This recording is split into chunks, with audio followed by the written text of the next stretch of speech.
There are stories whispered through generations of children born and lost, of spirits that return, of love bound by fate, and curses carved in blood. This is the tale of Aduni and Kokumo, the child who refused to die. In the sacred land of Ayesha, ruled by the Owa Obukun, the Adimula, known by the locals as the King of Kings, a storm was stirring beneath the surface of tradition and myth. The drums of the Adimula festival echoed across the hills of Elisha. It was the king's sacred celebration, a time to honor the spirits and renew the throne's power. A sacred time when the kingdom of Elisha pulsed with ancient rhythm and reverence. The drums of Adimula echoed across the Emerald Hills, thundering like the heartbeat of the gods. Villagers adorned in vibrant cloth danced through the streets, their chants rising like smoke to the heavens. It was the king's divine celebration, a ritual of power to honor the spirits and renew the strength of the throne.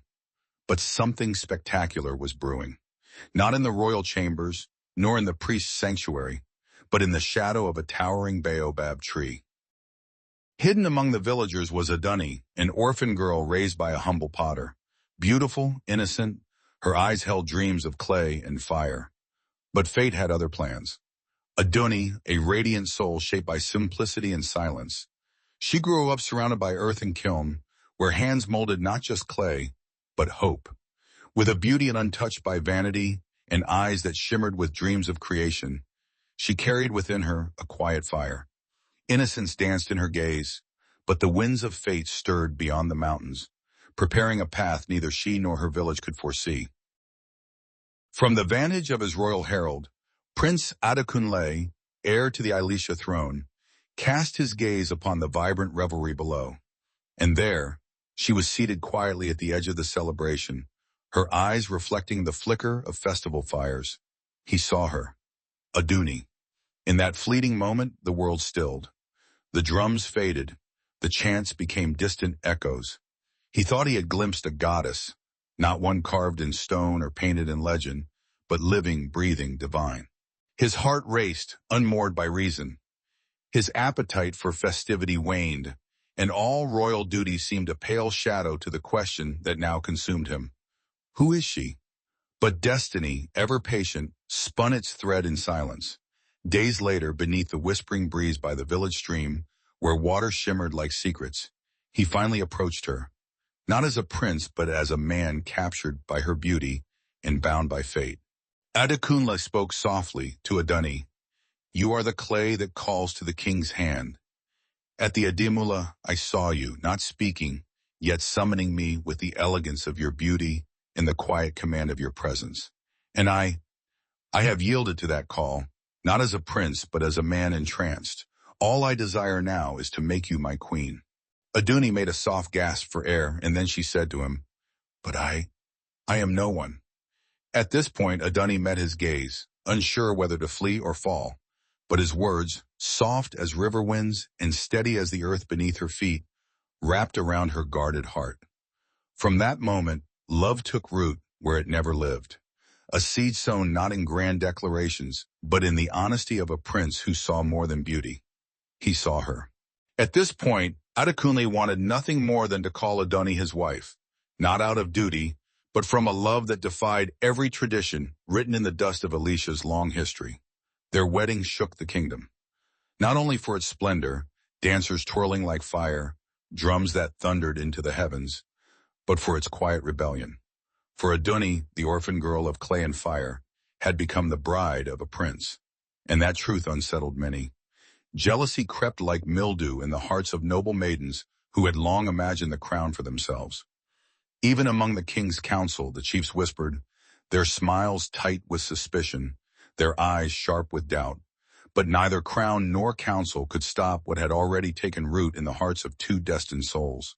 Then, agony in the silence began. The palace, once alive with music and hope, grew quiet, haunted by cries that never lingered. The first child. Her labor was long, and thunder rolled across the skies as if the heavens themselves bore witness. When the child was delivered, no sound followed. No wail, no breath. A stillborn prince, perfectly formed, yet untouched by life.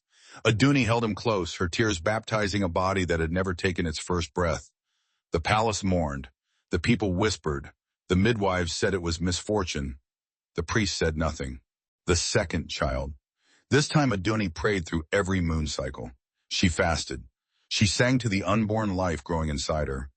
And when the child came, he let out a single sharp cry, a piercing, defiant sound. Then, silence. He died before Aduni could even name him. A single cry to enter the world, none to leave it.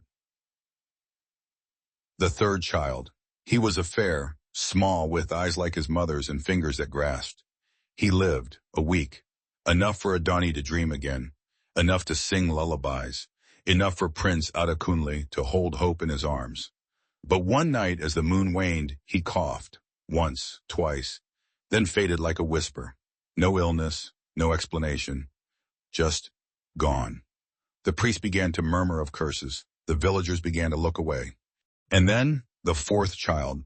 Born under a red sky, the fourth child was strong in voice, loud with promise. Aduni believed, even dared to smile.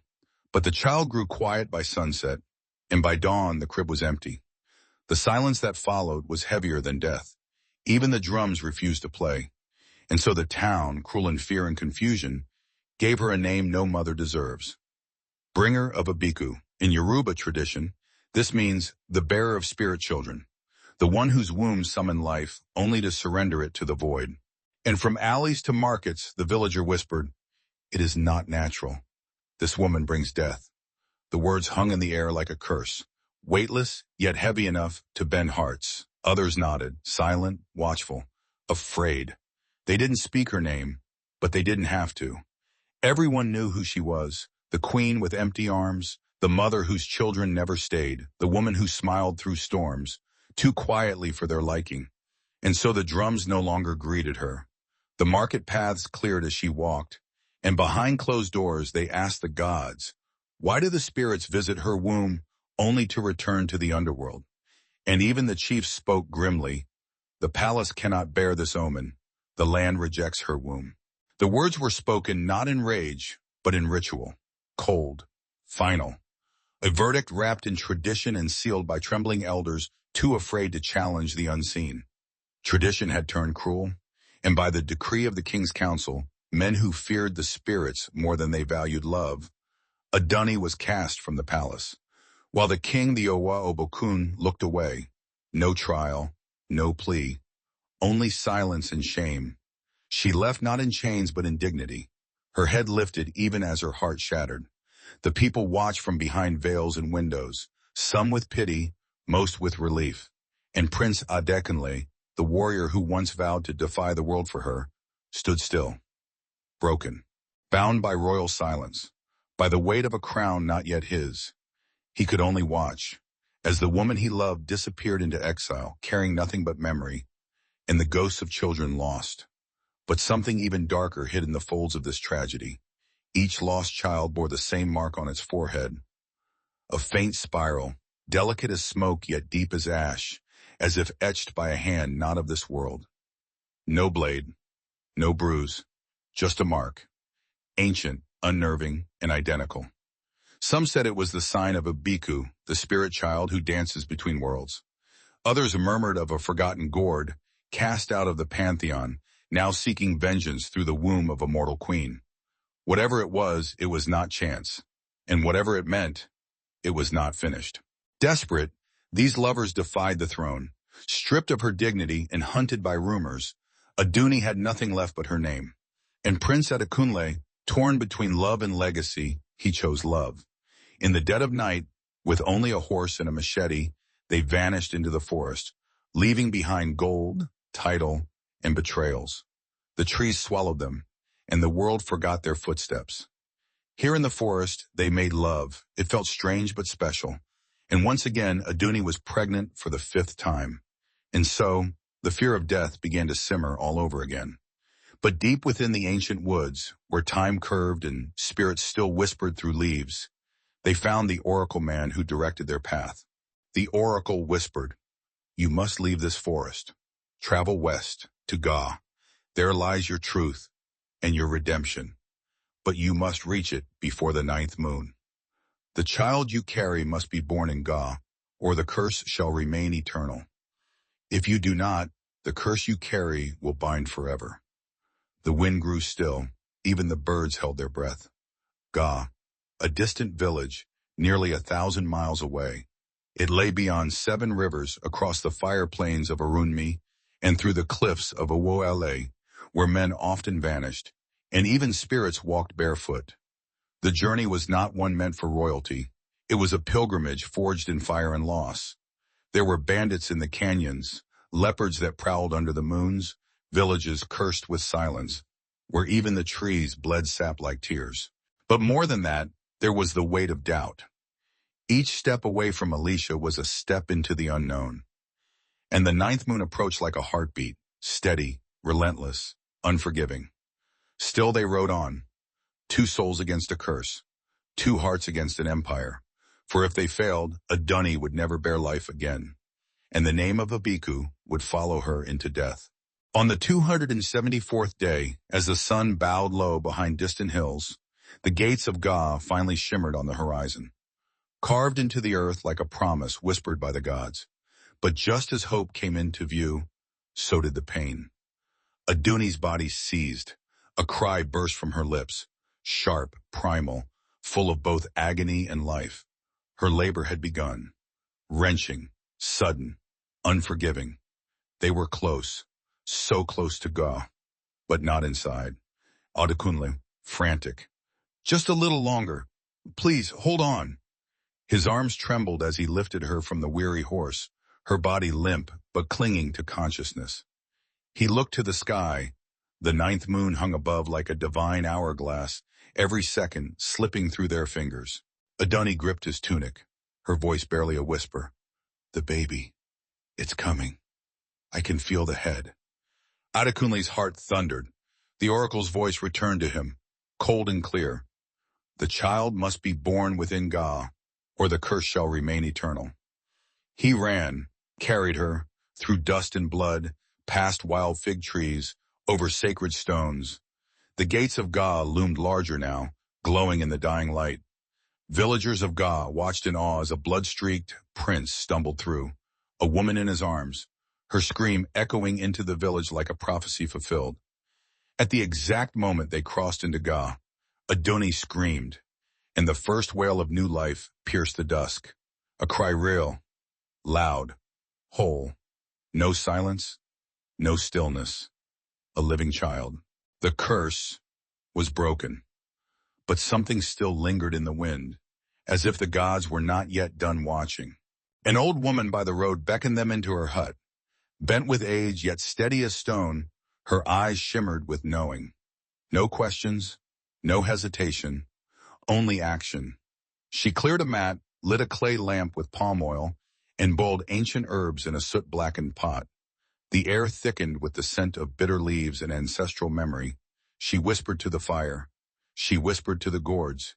She whispered to the child. Then, as Aduni lay trembling, the newborn pressed to her chest.